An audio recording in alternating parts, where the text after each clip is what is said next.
What is up, YouTube? It is James here, and today we're going to be going over Leslie Fu, aka Fuslie's matches from the Pokemon Houston VGC Regional Championship. If you need some background context, I'm a competitive Pokemon player who's been playing the game for over 10 years now, and I've been working with Fuslie ever since the start of her VGC journey, and we've been working together for about 4 months on and off. So this is going to be her third regional championship, which is going to be the Houston Regional Championship. Her first one was actually in Las Vegas a couple months ago, and then her second one was in Seattle recently, where she was able to finish 4-4. Now, she doesn't have that much experience in Regulation F, if I'm not mistaken, and it's going to probably be the first time I actually observe her play in Regulation F, if I'm not mistaken. Terra Blast again. Don't look, James. Don't look. I'm sleep deprived. I'm not playing my optimal. Check this. Hyper-aggressive move out. First things first. Protect and protect. Stall out a whole round of Trick Room. Okay, I know I said hyper-aggressive, but get ready. It's about to happen. Iron Crown wakes up. Double protect.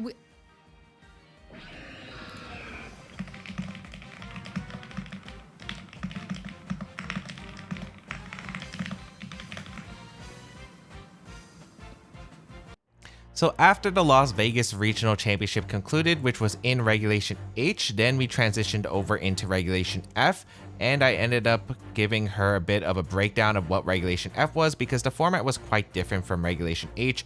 I listed a bunch of the new threats and what she had to watch out for, including like how some of the rune interactions worked, as well as like giving her some sample teams to try out and see what she was comfortable with and trying to want to pilot and explore more going into the Regulation F 2.0 that we were going into. So once she picked a team, I explained how the team functioned, and then after probably like a week before the regional, like she asked for some matchup advice, and I ended up breaking down some of the Pokemon brings that you would bring into the most common teams.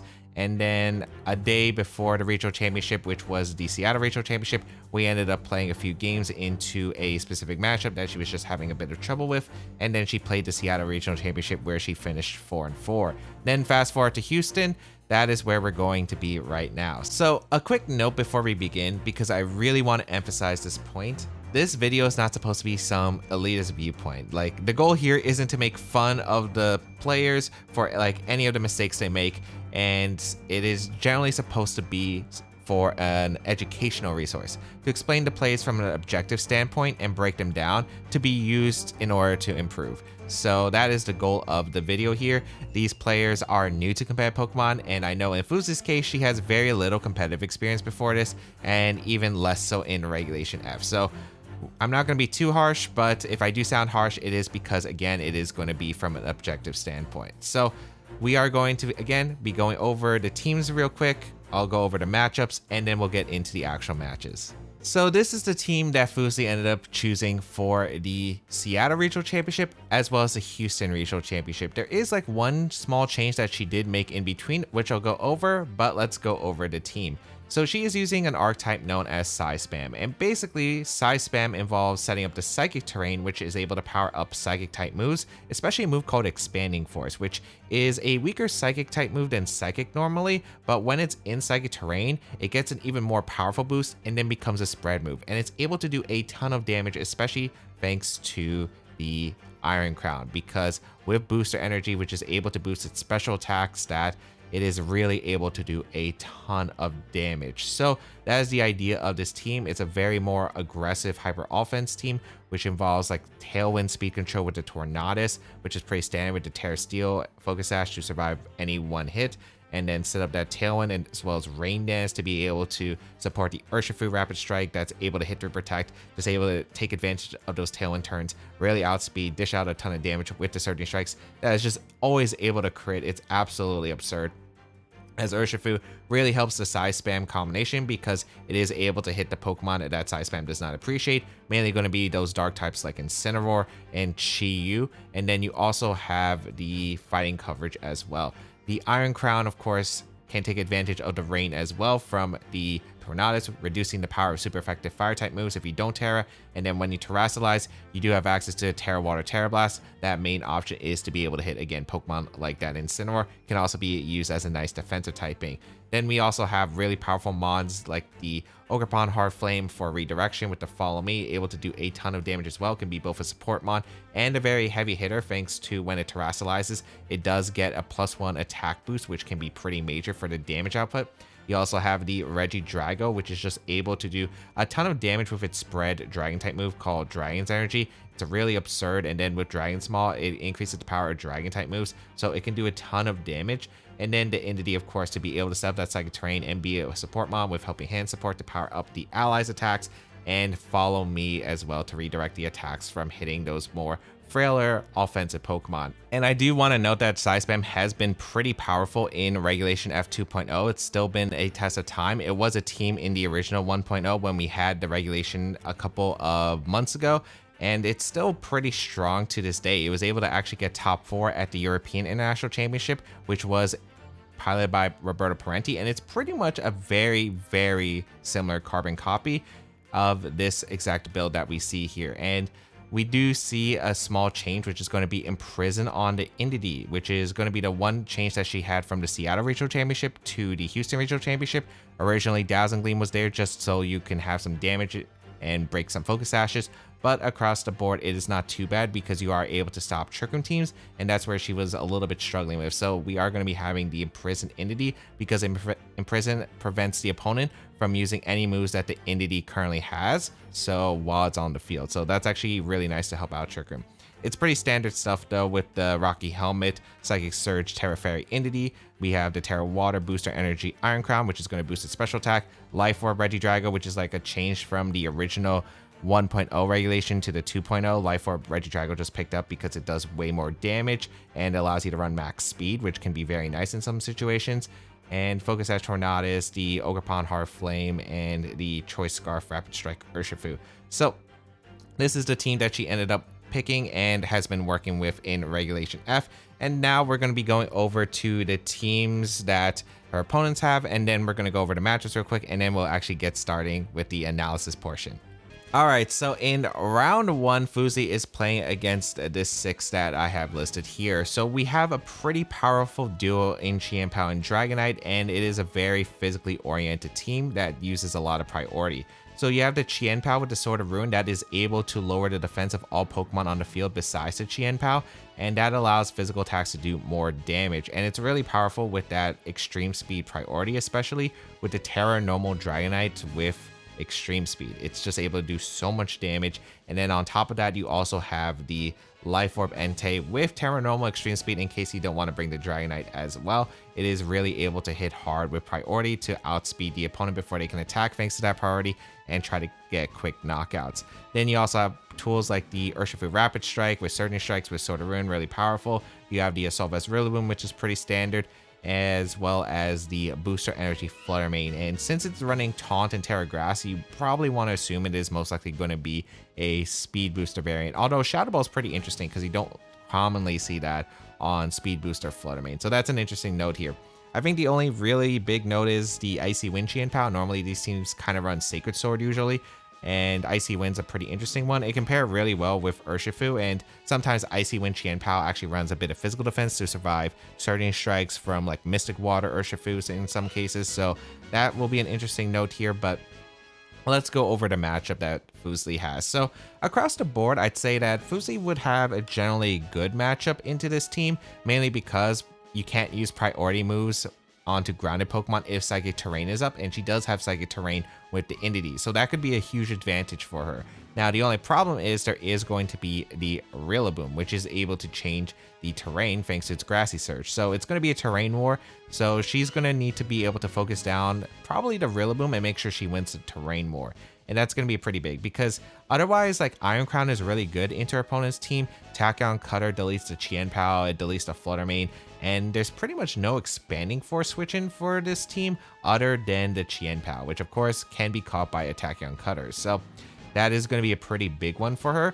And then also, like, there's a lot of speed control that she has access to with Tornadus that's able to allow for some very fast damage. And because the Pokemon on the opponent side, not the bulkiest overall, you are probably going to be able to break through if you are able to take control of the pacing and just do a ton of damage with the Iron Crown, with the Urshifu. You could even do it with the Regidrago, and Ogerpon Heartflame is actually pretty strong against this team because it's Terra Water Urshifu. It doesn't have a defensive typing to resist a Wood Hammer. Wood Hammer would do a ton of damage, and if you want to set up the Grassy Surge, it takes advantage of the grassy terrain boost with Wood Hammer, and also like the embodied aspect that it gets from Terastallization for +1 attack boost. Yeah, it can take advantage of the Sword of Ruin for the Chien-Pao as well. So I'd say you also have like a lot of ways just to protect the Iron Crown from taking too much damage with like the Ogerpon Heartflame, and it would be able to do a lot. You have the Terra Water Terra Blast for the Entei. Again, Tachyon Cutter and Expanding Force are super strong,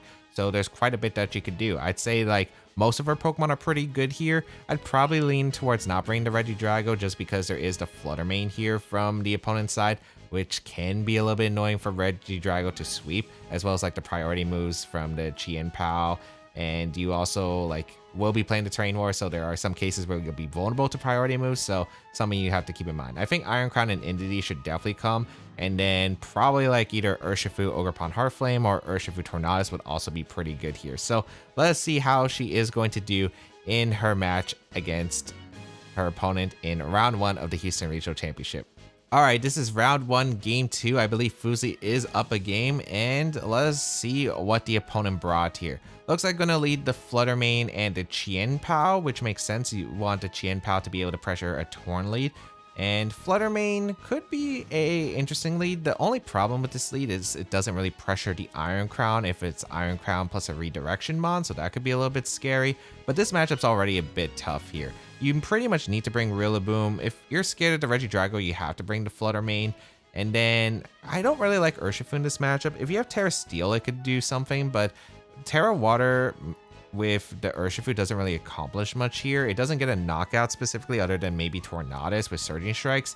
And you might need a bit more defense here because it is a Pokemon that's just very vulnerable to Expanding Force. So I would say maybe Dragonite or Entei could generally be better if you are the opponent here, because Dragonite to be able to switch into Surging Strikes would be pretty nice. Dragonite's usually bulky to be able to survive one hit, even though, as we can see by the HP stat, 167 means it doesn't have any HP investment, but it's still a generally bulky Pokemon, and since it does have those resistances, it could be nice. Or you could generally bring the Entei as well. Entei can just pressure the Iron Crown, maybe force it to Terastallize. But yeah, this is going to be pretty interesting, and we'll see what Fuslie decides. Again, you could lead several different things. Ogerpon plus Iron Crown could be definitely a strong lead. Urshifu plus Iron Crown. A Torn Urshifu could be decent here. You could even lead the Torn plus the Iron Crown as well, but let's just see what she ends up bringing out for the first game here, or the second game here, because I don't know if there's context. Of course, a game 1 context, like what they ended up bringing in game 1, how they played in game 1, can definitely influence the decision of this game. We're going to see Urshifu plus Tornadus lead versus Flutter Mane and Chien-Pao, and I'd say this is a pretty strong lead, I'd say, for Fuslie, because right now, let's see what the Flutter Mane's booster energy is. It is going to be Speed Booster. Not big surprise here.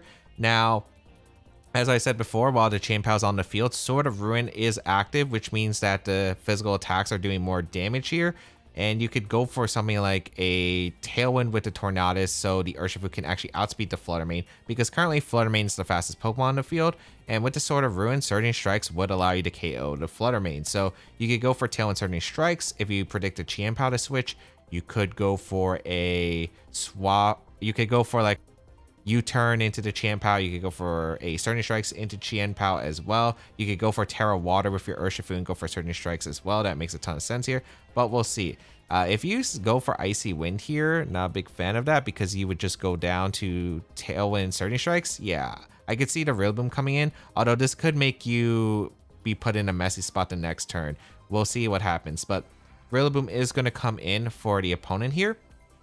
It is going to set up the Grassy Surge, and it is going to be the Tailwind come out from Tornadus. Not too surprising here. You want to be the fastest thing on the field to be able to put on some pressure. And we're going to see close combat from the Urshifu into the Rillaboom, which is kind of an interesting idea here, because close combat is super effective in the Qianpao, but the Qianpao is focus sash, so it will survive that. You're also locking close combat against a Flutter Mane, while the Flutter Mane did get a Moonblast into the Urshifu. So we'll see who she has in the back. It's not the greatest start, but this still probably is not a terrible spot if she has Iron Crown in the D back, which I'd imagine is the case. If she has Ogerpon's also fantastic here, because since we saw the Pokemon, there's not really a Pokemon that beats Ogerpon, but we are going to see Iron Crown, which is not too surprising. So Iron Crown is going to take the field and get that booster energy, which is going to be the special attack on the Iron Crown.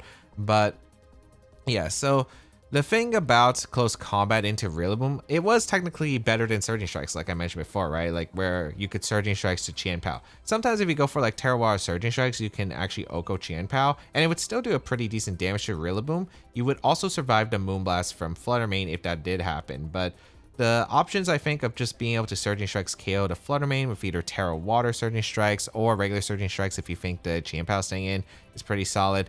The Flutter Mane can Terra Grass, but if it Terra Grasses, it's not in a great spot. I think you kind of need Terrestrialization probably on a healthier Mon, because Terra Grass defensively is just not going to really help out. I think against the Iron Crown, which is a big threat, you're also weak to Tornadus Bleak Wind Storm afterward, which makes it a little bit rough. But yeah, I think here I would have liked U-turn a lot in the Qianpao. I think U-turn in the Qianpao, because the U-turn goes through to protect, you'd be able to, the Qianpao can't really do any damage to the Iron Crown, because its only move that it can hit Iron Crown with is Sucker Punch, and the Iron Crown's not on the field, so the Sucker Punch would be irrelevant. You'd resist the Ice type moves. The Flutter Mane went for Moonblast, most likely always going to go for Moonblast in that situation if it is attacking, so would have been able to switch an Iron Crown. Maybe at worst case, you take like a special attack drop, but I think Iron Crown would have been in a nice position. Rillaboom would have been weakened, and you would have probably been put in a better spot because you don't lose the resource immediately. So it wasn't like the greatest turn one, but overall, this position is still pretty good. And this is kind of like the problem of bringing in Rillaboom here, because if you bring in Rillaboom, now you're out of position because your Grassy Surge is set up, which means that now if Leslie does have the Entity in the back, you can switch out into the Entity for the opponent's side. So there's some tricky complications to this turn where, like, okay, is the Rillaboom going to switch out to be preserved so you have the Grassy Surge, so you make sure that you don't get swept by Expanding Force, because you could easily get swept by Expanding Force if you get this play wrong? Or are you going to just like risk it all here potentially and just say that there's no Expanding Force? So Fuslie has quite a few plays that she could go for. She could go for like Tachyon Cutter into the Rillaboom slot to take the knockout, because it would knock out Rillaboom, and it would also be able to knock out the Qianpao coming in, which would be able to switch into the Tachyon Cutter. You could also just go for the Expanding Force here. You could also go for something like Bleak Wind with the Tornadus and protect the Crown, which would also be a pretty fair play across the board, because the Torn right now is in a pretty comfortable position, and you're never clicking Fake Out into Torn. If you're going to Fake Out hard reading Entity not to come in, you're going to Fake Out the Crown. Although I really just don't like Fake Out in the Crown in general. I think it'd be just probably better to go for a Shadow Ball high horsepower at that point. But we'll see what ends up being clicked here. You could also go for a Tachyon Cutter switch to Entity as well for Fuslie. You could also, again, not have to switch an Entity, because you know that switch to Entity applies so much pressure. So it is kind of a mind game here, but we'll see. And we can see the opponent hovering over the Qianpao, maybe debating about switching. It wouldn't be the Flutter Mane slot though, probably. I think it'd be for the Rillaboom, but we'll see. Icy Wind doesn't really accomplish too much here. Like, you don't outspeed the Crown even after an Icy Wind. I guess you do with Flutter Mane, but you don't put the Crown in range of anything. So Icy Wind and Fake Out, which I'm not a huge fan of this play, because there is an Entity switch that could happen. And yeah, the Torn switches out into Entity, and now it's just a question of, does Fuslie decide to click Tachyon Cutter or Expanding Force? Because Expanding Force would KO the Rillaboom and do probably like 70-75% to this Flutter Mane. So we see the Fake Out, which is prevented because of the Psychic Terrain on the field, and we're going to see Icy Wind come out and the Entity dodge. It's not really that big of a deal realistically, because I don't think changes any calcs here specifically, but the Iron Crown will have its speed dropped and Expanding Force. So this is just going to blow up the Flutter Mane and the Rillaboom. So Rillaboom goes down. The Flutter Mane still has some HP, but it's pretty much in range of anything. And now you're in a really rough spot, because the Entity survives 2 attacks from the for the Chien-Pao and Flutter Mane, so you have to double it to KO it. But if you double to KO the Entity, then the Iron Crown gets a free KO here with Tachyon Cutter, Expanding Force, whatever the opponent really wants to do. So Fuslie has pretty much just like get a call right. You could target the Flutter Mane for free. Expanding Force is pretty free here, mainly because the Flutter Mane doesn't have Protect. So you can go for Expanding Force, or you could go for the Tachyon Cutter into the Chien-Pao. But since you won the Terrain War, which is one of the big things, since you won the Terrain War, the Chien-Pao cannot hit the Iron Crown with Sucker Punch ever until the terrain goes down.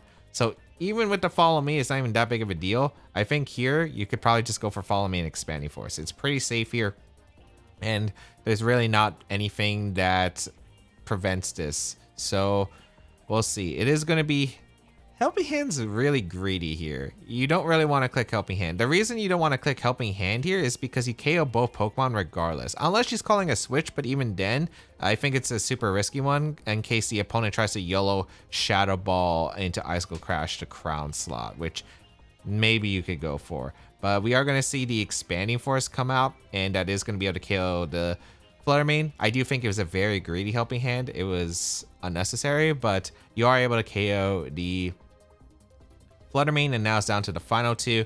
And this is kind of like a weighted 50 here because, again, Iron Crown can knock out the Urshifu or it can knock out the Chien-Pao with Tachyon Cutter.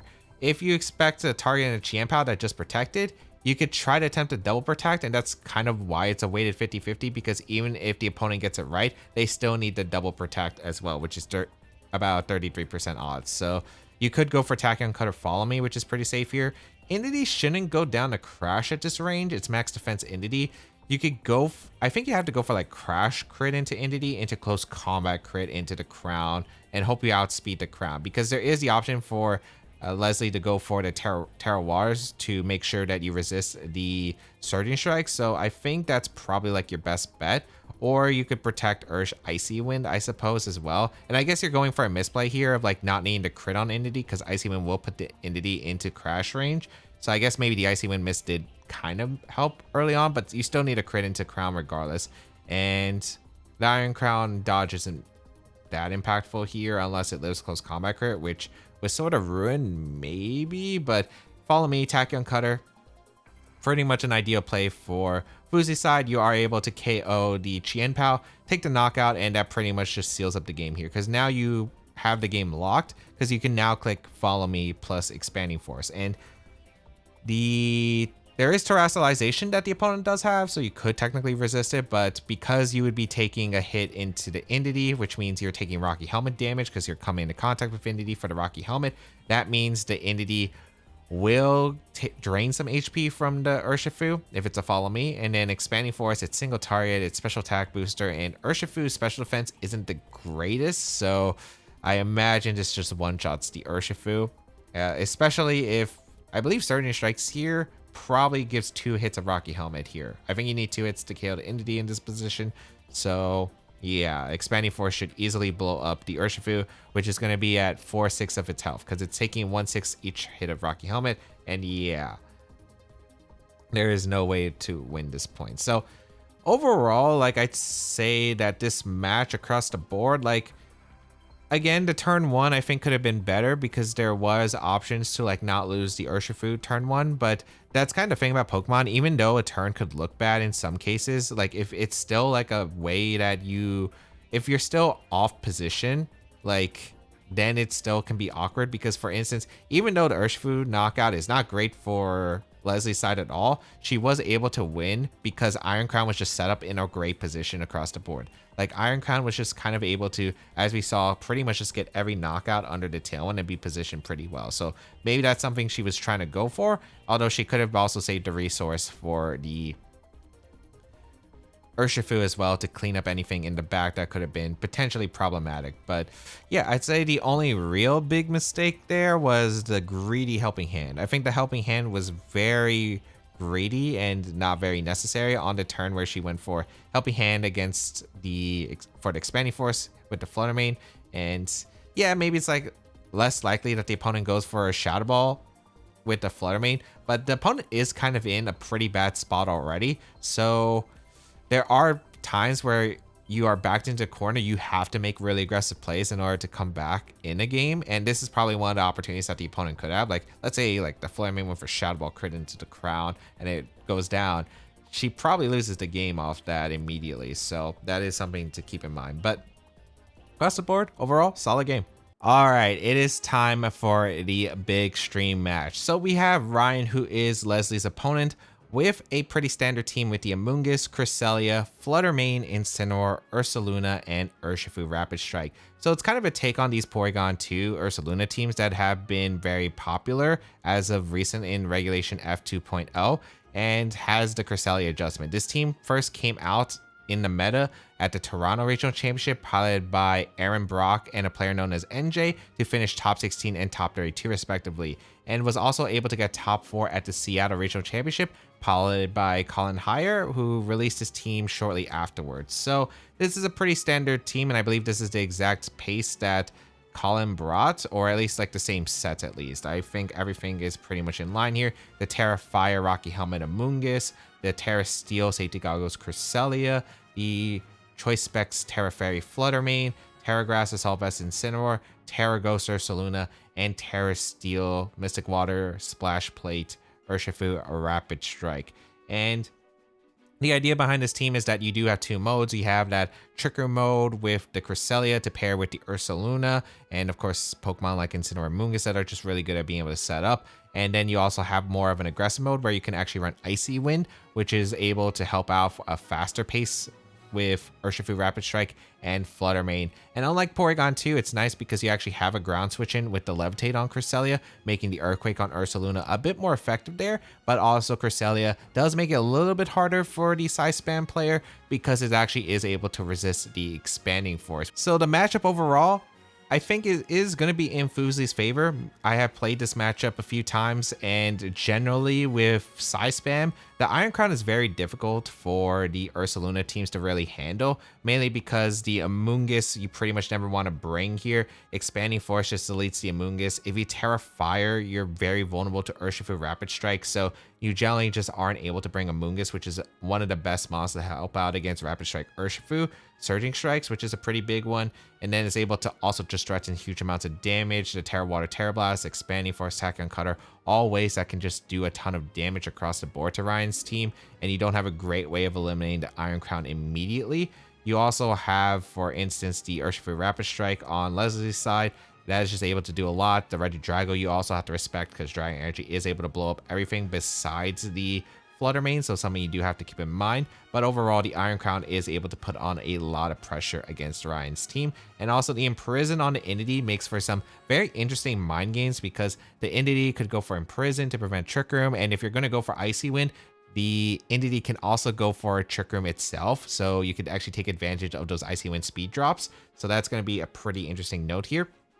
I think a lot of it will come down to what the spreads are as well on Ryan's side on the Ursaluna, which is going to be a big one because Colin, I know, did run max speed Ursaluna, max speed Adamant, and that's going to be pretty impactful. But if like some Ursalunas don't run like very fast in general, even with the Icy Wind speed control, if the Ursaluna doesn't have that much speed investment, Iron Crown can still outspeed the Ursaluna after a -1 speed drop. So that's going to be a pretty interesting thing to note here in this matchup because the Iron Crown as well as the Ursaluna really do help with this matchup, like help decide the pacing because of their EV spread. So let us see how this match is going to go. But overall, I'd say for Ryan, you generally Cresselia plus the Incineroar is generally the lead you want to go. It's a pretty good staple into the Iron Crown Entity mode. And then in the back, you generally want to bring Ursaluna and probably like Flutter Mane so you can handle the Regidrago better. If you are Leslie's side, you generally want to go something like the Iron Crown and Entity, which I think are really strong as a lead just to build up a ton of damage. And then usually you want to have something in the back. Since you're Choice Scarf Urshifu, you don't need to bring Torn. Choice Scarf Urshifu is just really strong with Surging Strikes to clean up end games. And then you could bring one of the three of Ogerpon, Heart Flame, Torn, or Regidrago. I think Regidrago is probably a bit of the weaker mon to bring here just because Ogerpon provides a Fairy Resist for the Flutter Mane, and the Torn at least provides like Tailwind, Speed Advantage, Rain Dance, which if you don't want to rely on rolls against a bulky Flutter Mane, that's going to be a big one. So we'll see how this ends up playing out. All right, game one lead Entity Tornadus versus Cresselia and Incineroar. So, Also, we do know something interesting is that the Entity went before the Incineroar. So the Incineroar isn't like a jolly Incineroar. It's also not like an Adamant Max Speed Incineroar. So that's actually an interesting thing to note here. But okay, I do want to say one thing. I do not endorse the Tornadus Entity lead. So the one thing about Tornadus and Entity is that this is a lead that really does not apply any offensive pressure. So I do see the Entity lead. It makes sense. You have the Psychic Terrain to prevent a priority like the Fake Out. You have Imprison to stop Trick Room. The Torn can be an offensive mon in some cases, depending on the matchup, but against Pokemon like Cresselia, Assault Vest Incineroar, Fluttermane, Ursaluna, Bleakwind Storm isn't doing the craziest amounts of damage, so it's not like a Pokemon you generally want to lead paired with the Entity. So the thing about Imprison is when you're using Imprison to stop a Trick Room, like it only works when the Entity is on the field. So if Entity gets knocked out, the opponent can actually use their moves once again that were locked in previously. So the thing about Imprison is Entity is eventually going to go down, and you want to make sure that you generally want to either have KO'd the Pokemon whose move you want to prevent it, or B, you want to weaken it so you can actually KO it the next turn before they can go for it once again. So generally you want to lead like a offensive mon next to Entity, something like Iron Crown, even Urshifu, like all of those Pokemon I think would have been pretty nice here as a lead. But instead with Torn, Bleakwind Storm isn't applying too much pressure. So you generally just never want to lead Entity Torn. In this case, there's like one specific matchup where you can lead Entity Torn. It's very specific. It's against the hard Trick Room teams that have Farigiraf, Iron Hands, Entity with Hatterene, Torkoal, Dark Urshifu. Those teams are super reliant on setting up Trick Room that they need to go for Trick Room, otherwise they generally lose. But they often actually run Imprison Entity on their own, and they actually run quite a bit of speed to imprison the Imprison Entity, because their Entity will go first, go for Imprison, which means then you can't go for Imprison, which means you can't lock their Trick Room. So that's kind of the only reason you could lead like Entity Torn in that matchup, is because if you know you have the slower Entity, then you could go for Tailwind with your Torn, and then you can Imprison with your own Entity. That's like the only exception to leading Torn Entity in this case, because the Entity on Leslie's side has no attacking moves, so it cannot do damage, and the Torn just cannot do damage here. So yeah, otherwise, like maybe I could have let Entity Torn in like 2022, but that was a completely different format back then. So yeah, not a great start here. And I did ask actually Leslie after the matchup why she led Entity Torn, like what was going through her thought process. So yeah, I'll actually play it out. What did James say? Leslie, I have a question. Oh, yes. Hit me. Why did you lead Entity Torn? Dude, I know it's terrible. Okay, let me explain. So, well, you see, I had to lead Entity because Entity, right, was going to stop the Trick Room. And then Torn was going to do the opposite, where when they can't get Trick Room up, I can now get speed control. Now, in hindsight, I hate this lead. And you'll see that I adapted and I changed it. When I was VOD reviewing earlier myself, I actually questioned. I was like, why did I lead this? I actually don't know. And I would like to know what was going on in my head, but you should know that there weren't many thoughts. I wasn't myself. I mean, I'm on the broadcast. It's a different me. Okay, I was scared for my life. Okay, so I've never led this in my entire life. Like Entity Torn, I don't think has been a lead I've ever done. Nor would I've ever been like, yeah, that's a good, because there's no offensive pressure. I know. Like what am I gonna do? So yeah, she does now know not to lead Entity Torn across the board, and overall, like I think that's a pretty big thing. And yeah, I do want to mention that they did have some errors setting up this stream. Initially, like the Entity, I think they had a kind of error code rental where they gave Leslie her Seattle version of the team, instead of the Houston version, which ended up meaning that she had Dazzling Gleam. We saw on stream she ended up clicking Dazzling Gleam. She wasn't supposed to have Dazzling Gleam, as we saw on the open team sheet. It was actually Imprison Entity. So yeah, they ended up having to fix that in between, so it ended up taking like 20 minutes, which meant like their nerves probably built up as well, because it was like the first time both players were on stream, so that could affect their decisions here for sure.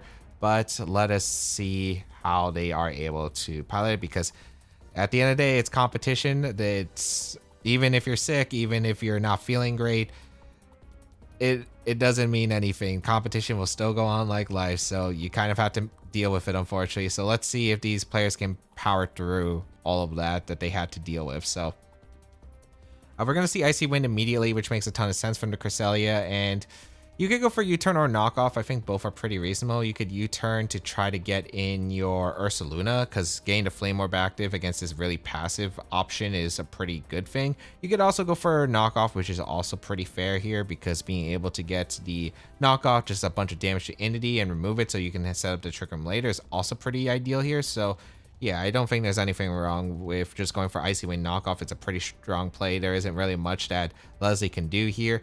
Maybe you want to go for Helping Hand plus Bleak Wind just to get as much damage as you possibly can, because I don't think you really need to set up the Tailwind here. Torn outspeeds everything immediately, but going to go for Tailwind, which I think you need damage more than the speed control immediately, because if you do need the speed control eventually, you can set it up. So I think you probably wanted more damage here. Icy Wind, that is a nice dodge on the Tornadus, because it does prevent Sash from being broken at least. And we are going to see the speed drop on the Entity, as well as the knockoff coming out into Entity. It's not going to take a knockout, and I think it lives Icy Wind afterward.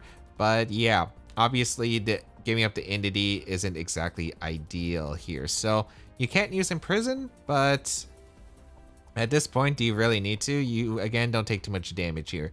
I think if you're Leslie, your best play is probably just to go for the damage, as I mentioned before. Go for Helping Hand plus the Bleak Wind Storm and get as much damage as possible. And if you're Ryan, you have a few options that you could go for. You could like double up the Torn. You could go for Psychic KO to Entity.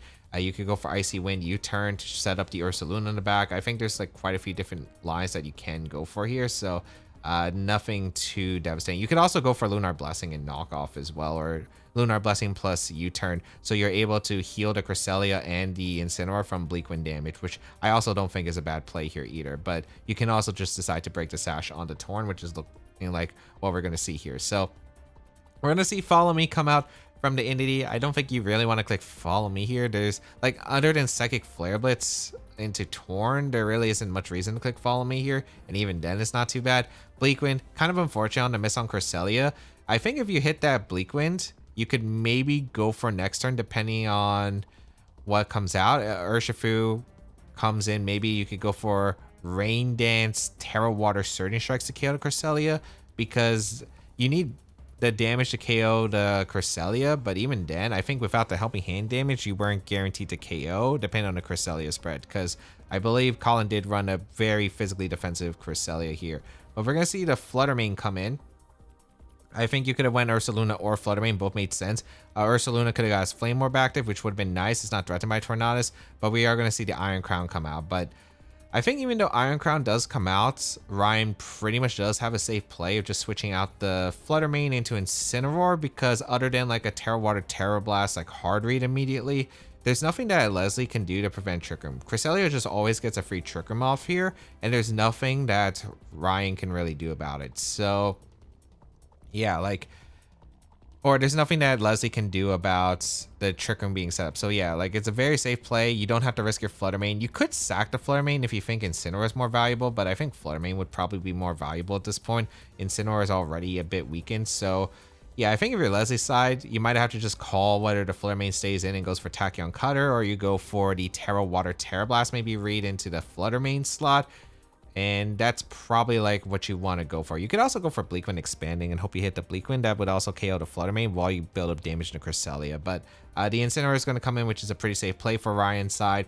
You're immune to Expanding Force. You resist the Tachyon Cutter. You only go down to a Terra Blast read. And we do see a Terrestrialization, and that is going to be from Leslie's side. So this should never be Torn. It should always be the Iron Crown. And if you're going to Terra Water in this position, you either A, ignored the Fluttermane, which is less likely, or you went for Terra Blast. You shouldn't have gone for Terra if you're not clicking Terra Blast here. You went for Rain Dance, so maybe this is Terra Water, Terra Blast into one of the slots, which makes sense. Gonna be Tachyon Cutter.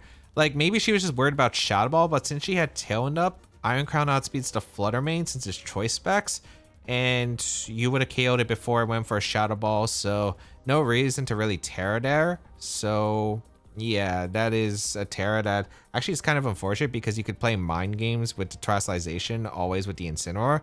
But now this is kind of an interesting position for Ryan because you got Trick Room set up, but what can you really do with it? So, because you can't really get a knockout here.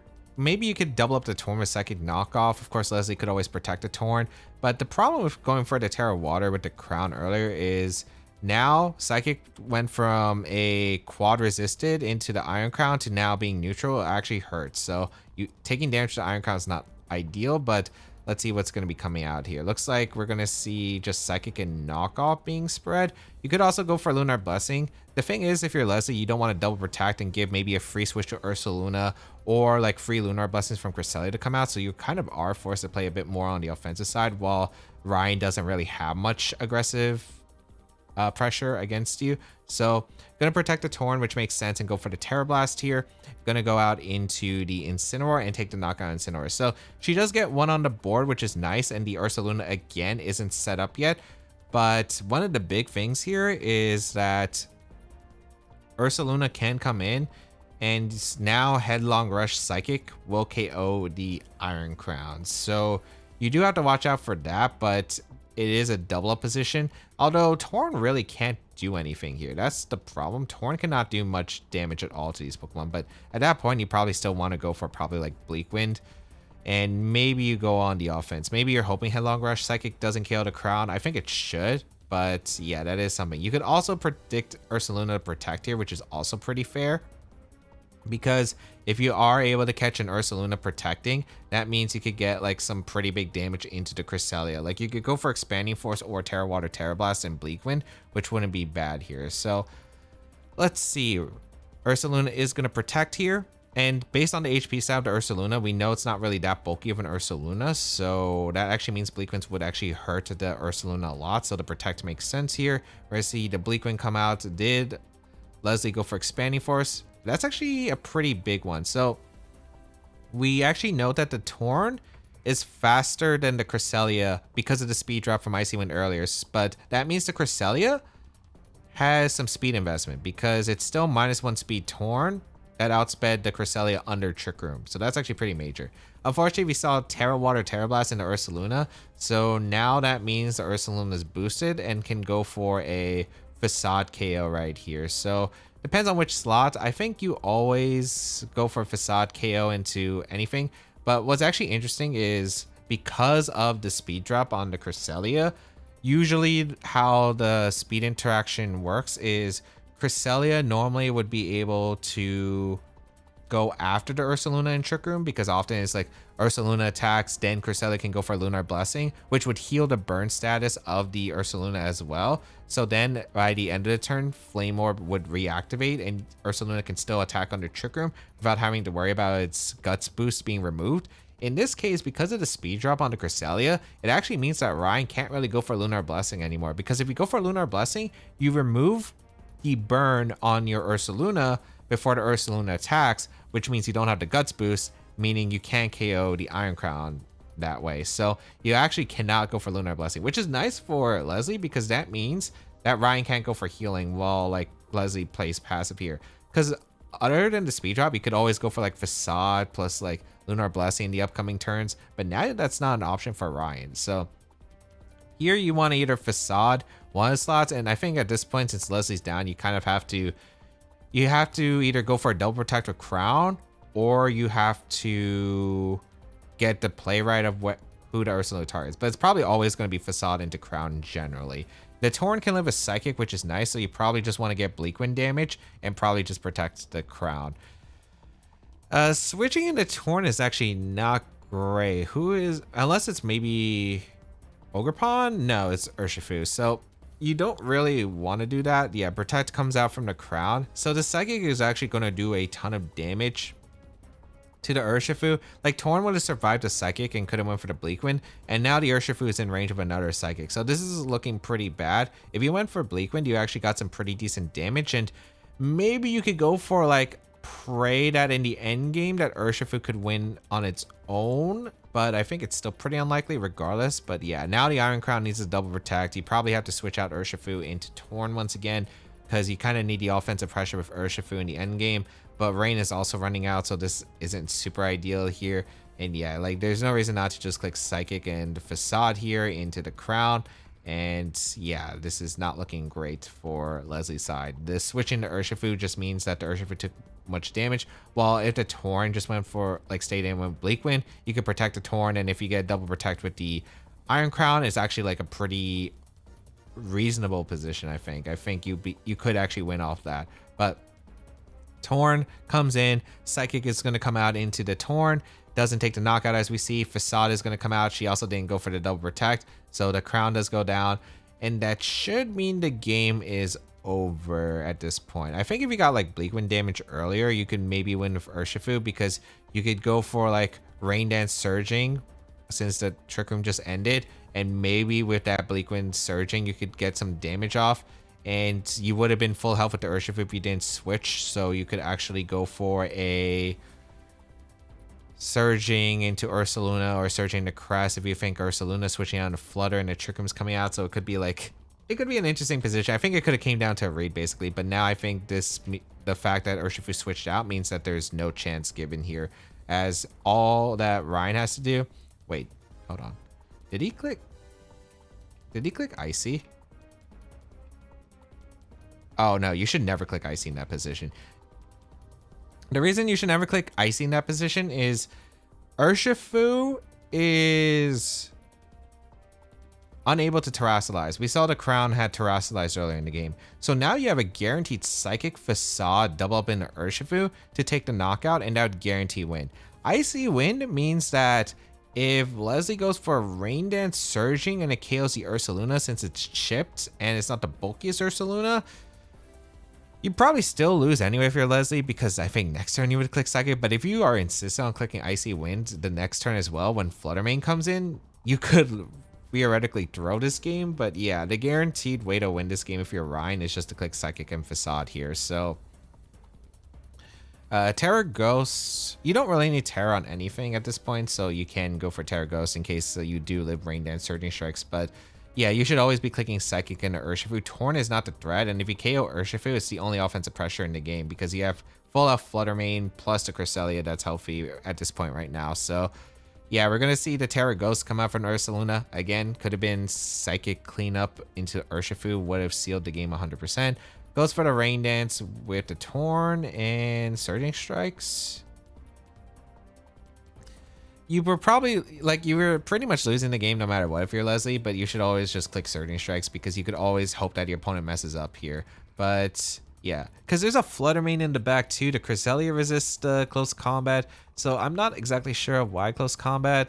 Maybe she just like knew that the game was over regardless. But yeah, you should always lock into Surging Strikes, because it's not like she was locked into close combat earlier. You should always Surging Strikes in that position. So yeah, I think a lot of that though was just based off lead. She didn't have a great lead. She lost a lot of momentum, as you saw. Like, she ended up taking damage on the Torn. The Entity just got immediately removed when it didn't have to be, without applying too much damage pressure, and then you ran out of Psychic Terrain turns because you didn't have like the Crown in earlier, and again you weren't applying as much damage to take the knockouts. So we'll see what happens in game 2, because that's going to be a pretty big deal, because I think at this point she kind of realizes this lead does not work, and I hope she does, and I hope we see in game 2 a lead adjustment. Again, Entity Crown makes sense. You could lead something like Entity Drago, Entity Urshifu, Entity Ogre, Pound Heartflame. All of those work too. I'd probably say that I would like Entity Iron Crown the best out of the leads, because it's generally neutral in everything, while Regidrago, you suffer against Fluttermane, and Urshifu, you can struggle a bit, but Urshifu's not too bad. And then Ogerpon Heartflame is you get intimidated immediately by the Incineroar, so not as ideal of a lead. All right, we have game 2. Into the Iron Crown. a much better start versus Incineroar and Cresselia. This is generally how this matchup generally plays out. So we're going to see the Intimidate. Actually, wait. In the first game, we saw Intimidate go before... Wait, they speed tie? Wait, the Entity and Incineroar speed tie. I just got to double check that because we saw the Intimidate go off before, but in game 1, I'm like pretty sure we saw Psychic Surge go before the Intimidate. They speed tie. Why does the Incineroar speed tie the Entity? Unless Leslie changed the Entity spread, because that should generally never be the case. I did not notice that. Okay, the Entity and Incineroar speed tie. Granted, it shouldn't be a big deal. It could matter in some cases, because you should always be able to, like, if you're able to check the abilities, you can find out speed interactions, which is actually a pretty important concept in the game for information, but that is something I was not anticipating. So we see a speed tie. Okay, back to the game. Okay, so we're back at it again, game 1, and in this position overall, Leslie definitely does have the advantage here. There's quite a few things that you can do here. I'd probably say her best play would be go for Terra Water, Terra Blast into the Incineroar and Helping Hand, mainly because just getting rid of Incineroar, just getting rid of one of the offensive pieces would actually be pretty nice for her in general. And there's only like one play that Ryan would be able to do and punish that would be Terra Grass, U-turn, and go for a Trick Room. So you could actually just also go for Terra Water, Terra Blast plus Imprison, or Trick Room yourself with Infinity, which is also pretty fair play. So it could be a few mind games here. It looks like we're going to see an Icy Wind come out once again, which does make a ton of sense to maintain the speed advantage. And then that means you probably want to attempt a U-turn here. And you're going to go for Terra Grass.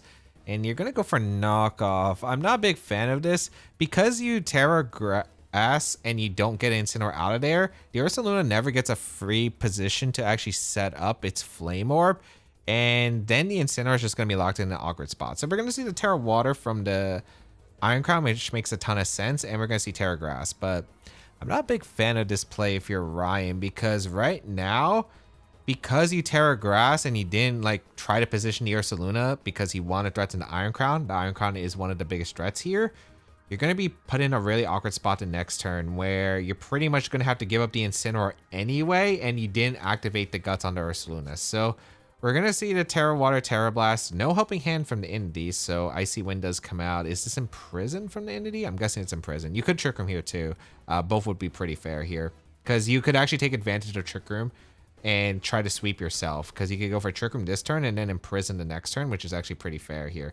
But knocks out the Rocky Helmet and Imprison, so that means Ryan will not have access to Trick Room. But here's the thing though, Leslie can go for Helping Hand, Expanding Force, and get a KO on the Incineroar slot. Because the Incineroar terrestrialized and the Cresselia is currently out on the field, there's nothing that takes in the Helping Hand, Expanding Force, and there is no offensive pressure against the Iron Crown currently because Psychic won't do too much and Knockoff won't do too much. So that is exactly what we're going to see here. We're going to see the Psychic, and did we just see U-turn? You should never U-turn in this position. You should always sack the Incineroar here, because if you U-turn, you give up something in the back, and I don't think the Incineroar is nearly as valuable as a Fluttermane or Ursaluna. We're going to see U-turn. You don't want to U-turn here. You really don't want to U-turn here because we're about to see Iron Crown take a KO. You have to sack something. It's going to be the Fluttermane. And if you get rid of Fluttermane, that's probably like the... Since you terrestrialized the Incineroar, Surging Strikes is looking pretty bad here because you can't even go for the Surging... Like, Fluttermane may be living Surging Strikes, but if the Fluttermane's not bulky, you can't live Surging Strikes anyway. Expanding Force is going to come out and KOs the Fluttermane. It does a lot to Cresselia. It's a crit on Cresselia. Okay, that makes a bit more sense. So Cresselia now in range, and now Leslie's in a fantastic position. I think if you're Ryan, you do have a faster Ursaluna most likely. You can outspeed KO the Iron Crown, Headlong Rush plus the Psychic. And if you're Leslie's side, you can switch into any of your offensive mons in the back.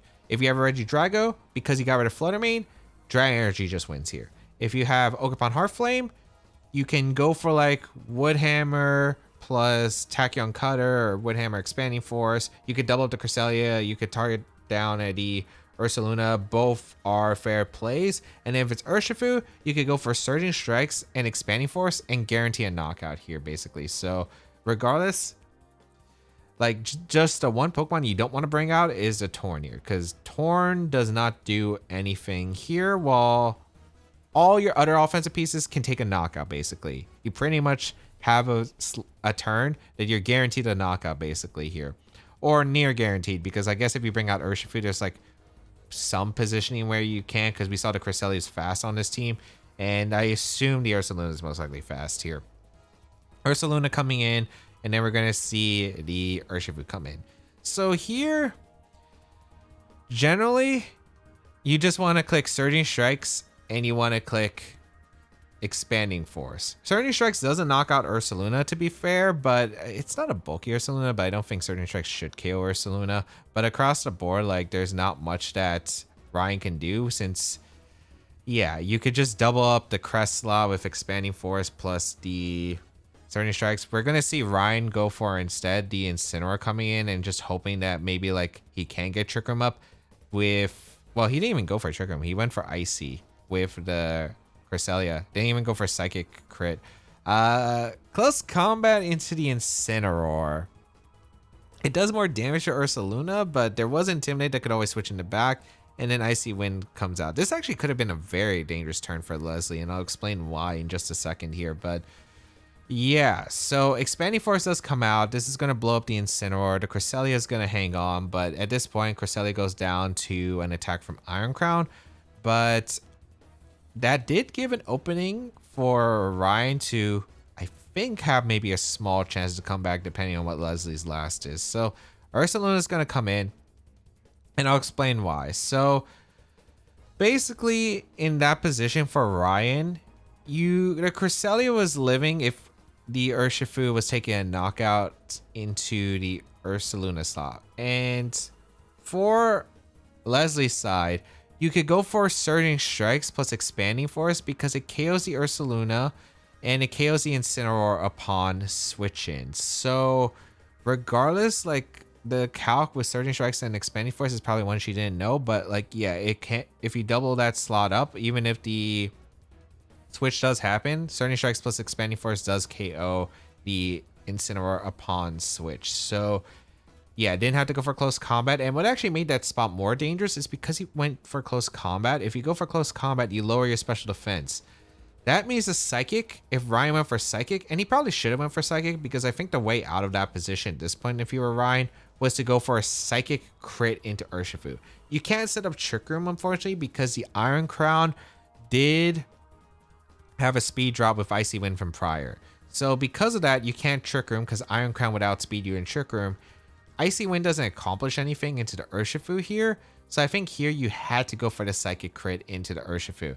But you didn't even have to go for Psychic crit in Urshifu, because the Psychic would KO the Urshifu because of the close combat special defense drop. So that could have actually been dangerous. If Urshifu went down there to a Psychic, it would have been last Pokemon, Iron Crown versus Ursaluna and Crest. Granted, if it's Torn, you probably still win the game, but I guess it's just like a less optimal play here, I guess, if you're Leslie's side, because you could have just, again, given up the Urshifu for no reason in this case. So yeah, but otherwise, this is just, yeah, at this point, Ryan does lose here. I guess the safest line if you're Leslie is to switch out the Urshifu, but yeah, you should generally win with whatever's in the back, because you need to double up the Crown in order to take the knockout with Headlong Rush plus the Earthquake. And there is the threat of the close combat going through to protect. It won't KO the Ursaluna thanks to the Guts. So I think you should probably go on the offense if you're Ryan. If you're Ryan, you probably go for Headlong Rush crit into Crown, and you go for Psychic into Urshifu, and just pray that the last mon is Torn, and then like Bleak Wind misses, and then you're able to do something. That's probably like the only out here. But yeah, I think Protect always loses the game here for Ryan's side, because you kind of need to KO the Crown. If you don't KO the Crown, you just lose. So close combat going to come out into the Ursaluna, and because of that, that means the Crown will be able to get an attack off. Doesn't even go for the Psychic KO into the Urshifu. So Urshifu's still around the next turn, so it doesn't change anything. I think you still want to go for Psychic and pray it's Tornin back, and then Bleak Wind, you know, could be Bleak Wind and like mess up. But although I think Leslie would have a better line by going for expanding. But yeah, I should have went for the Headlong Rush. Crest goes down, and now the game is over because Urshifu, even though it's -2 speed from 2 Icy Wind speed drops, it still outspeeds a max speed Ursaluna. So you can just close combat with Urshifu and you'll be able to seal up the win here. And even then, like, Earthquake could KO both. I think you need probably a crit on Iron Crown to KO with Earthquake at this range. So if Iron Crown doesn't get crit, I mean, Leslie's not going to be revealing any information here. Like, even if you're Ryan, you probably should have went for Psychic just to even reveal the information of, like, what does she have? So that's actually a huge advantage for Leslie. There's really no reason to protect here. But, I mean, at this point, it doesn't really matter. I mean, it doesn't matter. The Urshifu will just win regardless. So it doesn't change anything. But, yeah.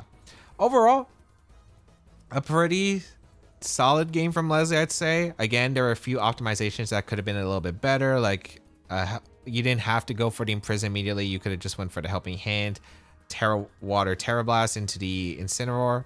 And as we saw, because Ryan didn't go for like a U-turn repositioning, the Incineroar was just in such an awkward spot. Like, something was getting sacked there. And I think U-turn was worse because I think sacking Incineroar would have been better. Like, you could have Flutter Mane plus Ursaluna, but at the end, I think you're probably just losing to Urshifu regardless, because Urshifu is still probably deleting your team with Surging Strikes, assuming she locks into Surging Strikes.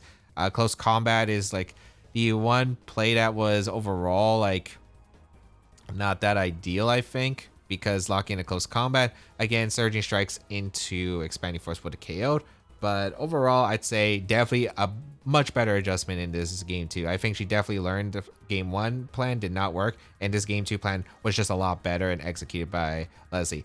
Were there maybe positions where Ryan could come back? Maybe. Again, I don't know what Leslie's final Pokemon was. It was probably Torn, I'd say. But yeah, if it's Ogerpon or Regidrago, the game was over anyway. And if it was Torn, yeah, maybe you could win if you're Ryan by like going for mistakes, especially like if you went for Psychic with the Cresselia. If Psychic went into Cresselia, or Psychic came out from Cresselia into Urshifu, that could have been bad. But let's see how this game 3 goes, because I think both players kind of realized, well, Leslie, based on her lead, not what to do. And for Ryan, the Terra on the Incineroar doesn't exactly work out unless you're going to go for U-turn in that turn 1. All right, game 3, we have Entity, Iron Crown once again, and Incineroar and Amoonguss. Yeah, I did mention at the start of the set, you never want to bring Amoonguss into this size spam combination for multiple reasons. It can terrestrialize in this matchup generally because the Urshifu will sweep you otherwise, because you'll have no Surging Strike switch-ins at that point. And then also Helping Hand Expanding Force is a problem. So I don't know why the Amoonguss, maybe like Ryan thought that Urshifu was gonna lead here, but there was no reason to, because Entity Iron Crown kind of just swept him in game 1 basically. So yeah, I don't like this Amoonguss adjustment at all for Ryan. And Leslie has quite a few options here.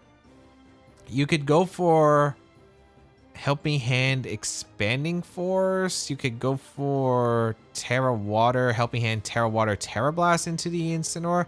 You really don't want to Terra Fire the Amoonguss. I've mentioned several times on why you don't want to Terra Fire the Amoonguss, because if you Terra Fire the Amoonguss, also if you're going to go for Spore, why are you not Sporing the Crown?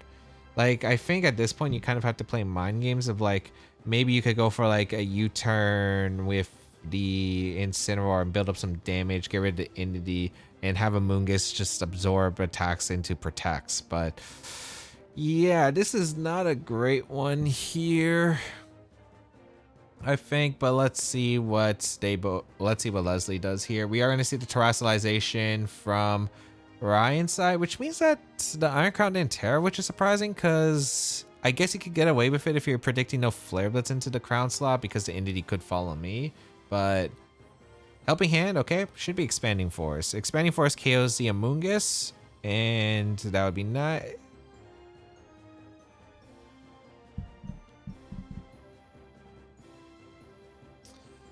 Tachyon Cutter. I can't really justify Tachyon Cutter. Because, like, overall, like, Leslie has been playing, like, hit the thing with a super effective move for the most part. So I'm kind of curious on the one time she didn't, she decides to go for a Tachyon Cutter here because Expanding Force is super effective in Amoonguss. It OHKOs Amoonguss if it doesn't Terra. And then, as I mentioned before, Helping Hand Expanding Force OHKOs Amoonguss. So, or could KO Amoonguss. So, if you're going to target the Amoonguss slot, why not Helping Hand Expanding Force? I guess, like, what, there's Cresselia in the back, but I don't think Cresselia threatens any offensive pressure, so you might as well just get free damage with Expanding Force, and if you're going to read the Cresselia switch, and you might as well just go for Helping Hand Terra Water, Terra Blast into the Incineroar, because Helping Hand Tachyon Cutter doesn't even look like it KOs Amoonguss at full, so not a big fan of Tachyon Cutter here. Yeah, it doesn't even KO Amoonguss because with Terrastization, it reduced it by half, but it wouldn't have KO'd the Amoonguss anyway. U-turn comes out into the Iron Crown, so you get a free switch, probably into Flutter Mane most likely. But if you spored the, oh, it's Urshifu back. Okay. Yeah, this is, I mean, it's still a game because it's spored the entity instead of the crown, so you can actually get, yeah, the fact that spore went off an entity means the crown doesn't get knocked out here if you terrestrialize into water to avoid Shadow Ball taking a knockout, and you can go for Expanding Force because Expanding Force KOs the Amoonguss here, so yeah, I think you would want to go for the Expanding Force and probably Terra Water and Expanding Force here. Mainly because you KO Amoonguss at this range, you do a ton of damage to Flutter Mane, you put in range of Surging Strikes, would probably be the most ideal turn. I don't know why Rage Powder with the Amoonguss here, because you're not clicking Terra Water, Terra Blast into the Flutter Mane. Like, you also don't click Tachyon Cutter in this position either into the Flutter Mane. You'd rather just Expanding Force. So we're going to see the Iron Crown Terrestrialize, and I think Ryan clicked Moonblast, which is a smart play because you could get a special attack drop. I think I would have liked Moonblast into Spore here because if you get the special attack drop, maybe Amoonguss could survive Expanding Force, but I'm not even sure if it would at that range because these Amoongusses, again, are more physically bulky than special. Moonblast comes out, and Expanding Force, Terra Blast into Amoonguss. She clicks the super effective move now. I mean, I guess like it covered Amoonguss switching to Incineroar, but even then, like getting damage, threatening the Expanding Force and damage into Flutter would have been better. I mean, this is still not a bad position because I think Leslie is still up, and it's still very awkward for Ryan across the board because once Urshifu comes in, Surging Strike's looking good. If we see the HP set on the Flutter Mane, it has like no HP investment, which means it probably isn't a bulky Flutter Mane, which means Surging Strike should KO the Flutter Mane. So Colin had more HP investment and way more and had defense investment, and Surging Strikes from Scarf Urshifu was still like a 71% chance to KO. With that little HP investment, unless it's like max defense, and even then I just doubt it, like Surging Strikes will KO. So if it is the Urshifu in the back, Urshifu is looking really good to be able to clean up the sweep. So definitely want to try to figure out a way to get in Urshifu safely. So Iron Crown here, I think it simply just wants to protect here. If you go for protect with the Iron Crown, you can go for a wake up with Entity because we saw that Entity took first turn to sleep the last turn. It has a 50% chance to wake up this turn. You could go for Follow Me and sack your Entity. If you Follow Me to sack your Entity to 2 attacks, you could get a free switch to like Urshifu, or if you have Tornadus in the back, you could go into Tornadus. If you go into the Torn, you can go for Tailwind with the Torn and go for Tachyon Cutter into the Flutter slot, and then be in a prime position to clean up with, I would assume it's back Urshifu again. So that would be really solid. If you want to risk it and go into Urshifu afterward, because maybe you have like Ogre, if you have Ogerpon, you could Follow Me to Moonblast, I suppose. You could go for, as well as like Urshifu, go for Surging Strikes and go for the Flutter Mane not being bulky, which I guess is also fair. It wouldn't be too bad of a play here. And if Entity, let's say if Entity doesn't even wake up this turn or the next turn, and like A Moonblast goes off into Iron Crown, takes a knockout. And Entity also goes down because it'd be eating a knockoff this turn and a knockoff probably the next turn.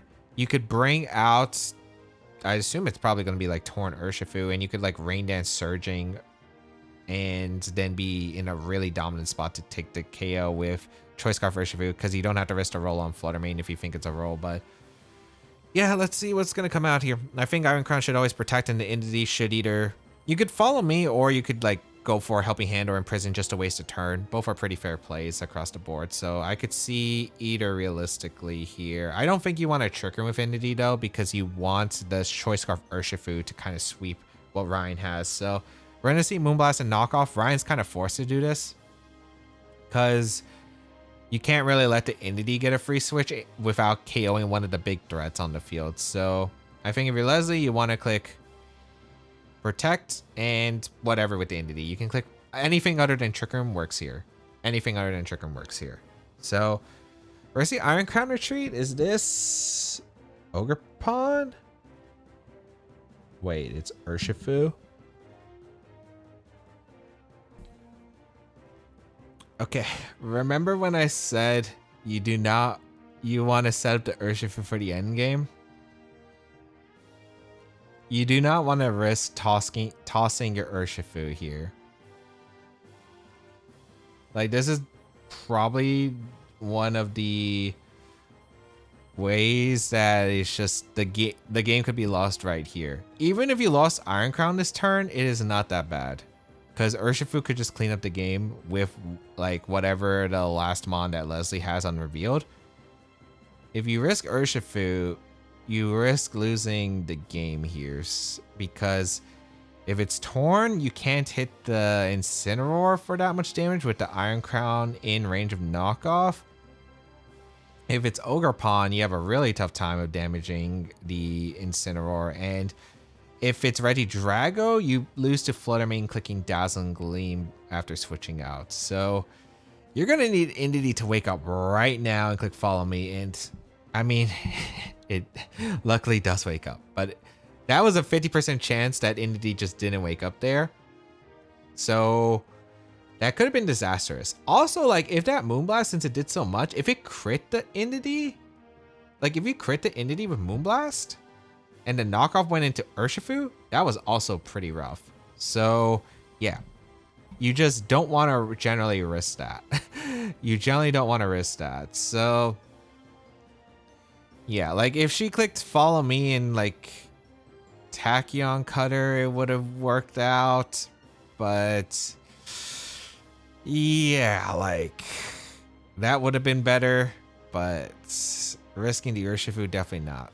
On the bright side, she should be in a very advantageous state right now, depending on who her last Pokemon is. If it's Ogre Pawn, you could go for Follow Me and send it in. If it's Drago, it might be a little bit scary, so you might actually want to go back into Crown. And if it's Torn, you want to bring out Torn so you can click Rain Dance Surging Strikes into Fluttermane.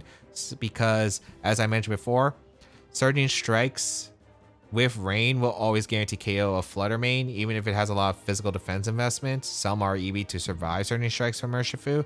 And with the Choice Scarf, you outspeed the Fluttermane. The Rain powers up the Surging Strikes. And the Incineroar can't do anything, right? It can't do any damage. So here, you'd probably want to go into Torn if you have it. It's going to be Crown, so I guess it's back Regidrago then. Here, you are going to have to go for Surging Strikes roll into Fluttermane. Fluttermane is the biggest threat to your team across the board. If you get rid of Fluttermane, you're in a much better position. And you could go for Terra Water, Terra Blast to threaten the Incineroar and get some chip damage into the Incineroar to put it in range of like anything of the Drago in the back. Because if you get rid of Fluttermane, the Drago wins with Dragon Energy. So otherwise, it was more optimal to bring out whatever you had in the back. So let's see what she does. But I imagine this is Surging Strikes here. And Ryan is hoping that like either Fluttermane survives the Surging Strikes and that Incineroar is going to switch out into Urshifu to absorb either the Terra Blast or just pray that Leslie goes for Surging Strikes into the Incineroar slot. But she's kind of has to, in this position, go for the Fluttermane. Did not go for the Fluttermane. Okay. Because you didn't go for the Fluttermane, the Moonblast is coming out into the Urshifu. And I guess if you still have Drago, you still win the game. But if you have Drago back, I mean, you probably are still fine because Tachyon Cutter right into Flutter if you're going for that. Yeah, Tachyon Cutter. And because this Flutter doesn't have much HP investment, Tachyon Cutter always KOs. If you actually have a decent amount of HP investment, it could be a roll. So, okay, if you have Ready Drago, you should win with Ready Drago on the back. If it's Ogre Pawn probably wins because Surging Strikes put the Urshifu in range of -1 Wood Hammer. And if it's Torn, should have been sent out earlier. It is Torn, which makes this a bit complicated. Okay. Okay. So...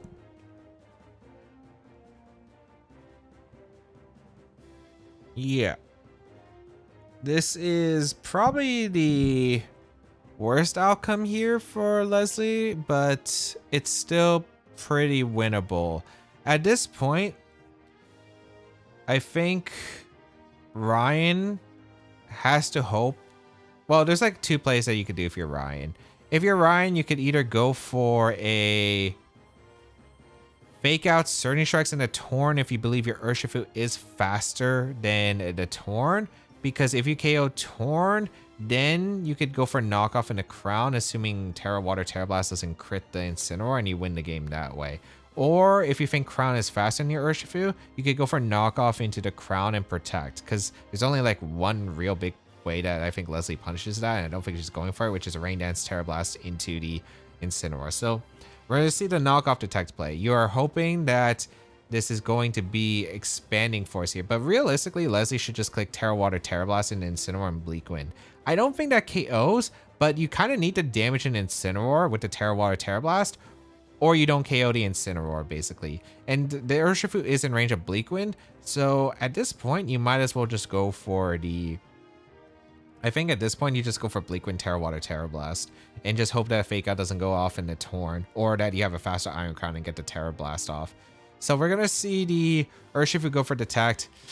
You don't really need a speed advantage because Torn outsped. I guess Crown would outspeed the Urshifu guaranteed them, but you went for Expanding Force. If this was Terra Water, Terra Blast in Incineroar, I think, assuming you hit Bleak Wind, so you win the game. But now, I think Ryan has a guaranteed win because Knockoff comes out in the Crown.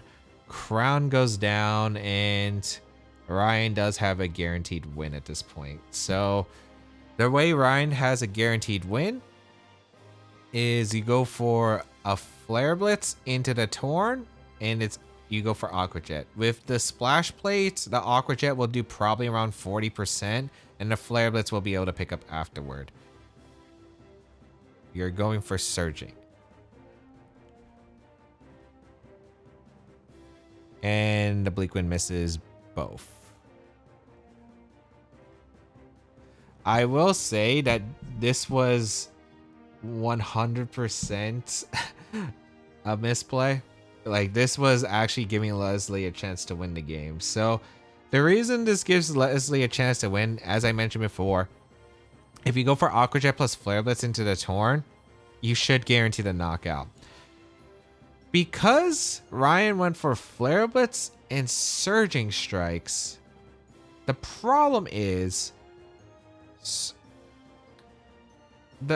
assuming all the Bleak Winds connect, Bleak Wind KOs the Urshifu at that range, you don't break the Sash, then Flare Blitz goes off and the Incineroar takes recoil. So the Incineroar will take one Bleak Wind Storm that's double target, and then one that's single target, as well as a Flare Blitz recoil. There's also chances for a crit, which could also be disastrous, because if you Flare Blitz crits the Torn and you don't burn it, you take more recoil, which might put you in range of the Bleak Wind Storm combination damage to take the KO. And also, like, each Bleak Wind Storm, the two that have to hit on Incineroar do have a chance to crit. So it went from a game that could have been like just guaranteed one here to a game that could actually have been lost, depending on like how much the Bleak Wind does and all those factors. But the double miss means that Leslie has no chance of winning. So that will be the game to Ryan. So overall, were there a lot of mistakes? Yes. there were a lot of mistakes. But granted, as I mentioned before, this is supposed to be educational purposes, and we are not going to be making fun of the players for making these mistakes because they are both new to the game. I know Ryan said he was new to the game, and so as Leslie doesn't have too much Pokemon experience in general. But yes, I do just want to highlight again, some might have thought I was over exaggerating on like some of the turns with or overreacting to some of the mistakes, like the Tachyon cutter into the Amoonguss, leading Amoonguss in the first place, this Surging Strikes play. But I just really want to emphasize, like, these in Pokemon, there's a lot of interactions, right? And of course, there's a lot of things you have to consider with the types. You have to consider like positioning.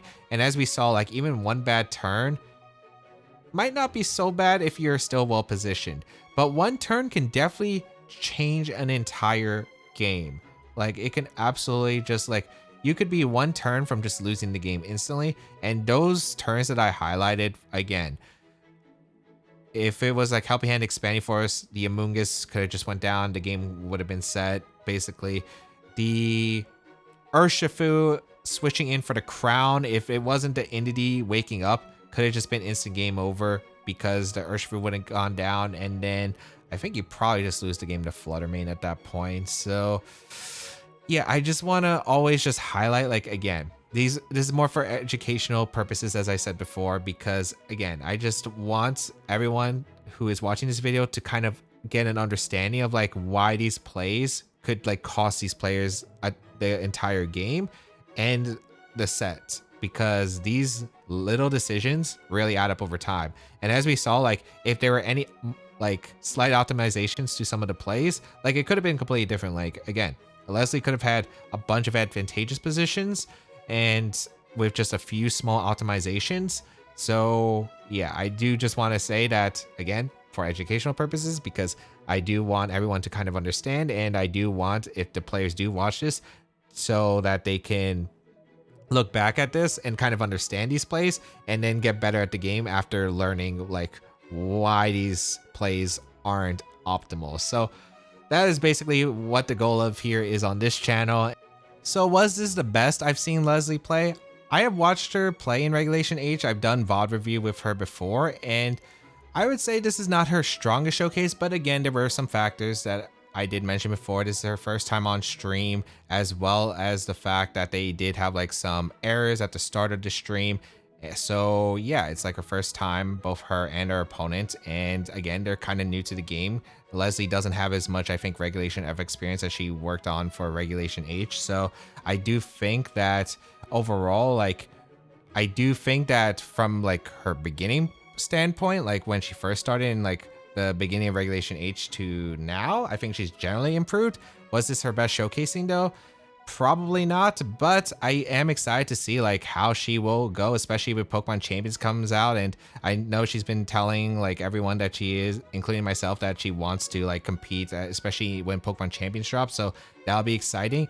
And again, this isn't again to make fun of the players. I'm just again objective standpoint of like what the plays are for what they are, and I want this to be a kind of educational experience for players to be able to grow and understand the game a bit better at like a more complex level, because this game is complicated. Because again, these players are new to the game, especially like I know Leslie doesn't have again much Pokemon experience at all. She didn't know the type chart like a couple months ago, and now she's like a lot better at it.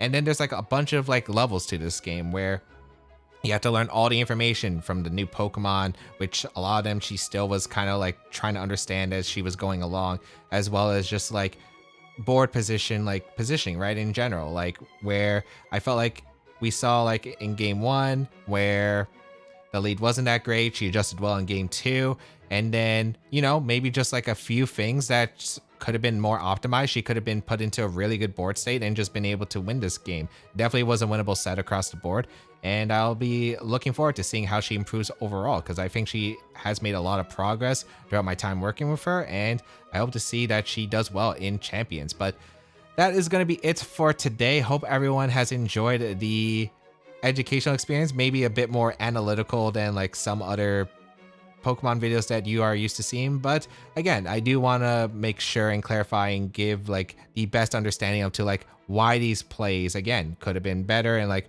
what the outcomes could have been led because of these plays. So that is the whole objective here on this channel. If you want to get better at champions and want to learn more about like competitive Pokemon, make sure you subscribe to this channel as well as the main YouTube channel that I have, which will be doing a lot of Pokemon Champions content here.